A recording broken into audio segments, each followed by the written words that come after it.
रहस्य। गांव से कुछ दूरी पर एक पुरानी हवेली थी, जिसे लोग भूतिया हवेली कहते थे। वर्षों से वहां कोई नहीं गया था। कहा जाता था कि हवेली में एक महिला की आत्मा भटकती है, जिसकी दर्दनाक मृत्यु वहीं हुई थी। लोग हवेली के आसपास से गुजरने में भी डरते थे, क्योंकि रात के समय वहां से चीखने और रोने की आवाजें आती थीं। शुरुआत। राहुल और उसके 4 दोस्त, जो शहर से गांव में घूमने आए थे, उन कहानियों को सुनकर हंसी उड़ाने लगे। राहुल ने चैलेंज दिया कि वे सब रात को हवेली में जाकर सच्चाई का पता लगाएंगे। दोस्तों ने उसका साथ देने का वादा किया, लेकिन मन ही मन सभी डर रहे थे। हवेली के अंदर, रात के अंधेरे में, टॉर्च की रोशनी के सहारे वे हवेली पहुंचे। हवेली की दीवारें टूट चुकी थीं और हर तरफ जाले और अजीब सी गंध थी। अंदर घुसते ही ठंडी हवा का एक झोंका आया, जिसने उनकी हड्डियों तक कंपा दी।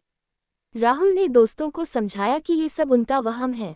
अजीब घटनाएं। जैसे ही वे हवेली के मुख्य हॉल में पहुंचे, दरवाजा अपने आप बंद हो गया। उनकी टॉर्च की रोशनी बार बार बंद हो रही थी। दीवारों पर खून के धब्बे जैसे निशान नजर आ रहे थे। तभी एक धीमी, दर्दनाक आवाज सुनाई दी, कौन है वहां? वे सब घबरा गए, लेकिन राहुल ने हिम्मत करते हुए आवाज का पीछा किया। हवेली के तहखाने से रोशनी आ रही थी। सभी ने मिलकर तहखाने का दरवाजा खोला। तहखाने का रहस्य। तहखाने में एक बूढ़ा आदमी बैठा था, जो एक पुरानी डायरी पढ़ रहा था।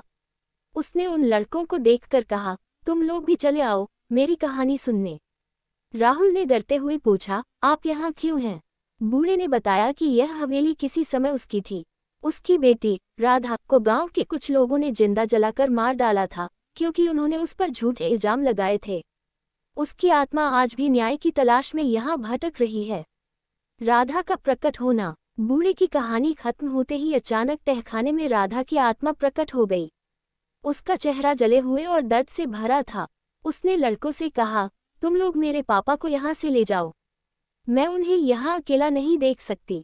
अंतिम मुक्ति। राहुल और उसके दोस्तों ने बूढ़े आदमी को वहां से निकालने में मदद की। जैसे ही बूढ़ा हवेली से बाहर निकला, राधा की आत्मा शांत हो गई और हवेली में अजीब घटनाएं भी खत्म हो गईं। सबक।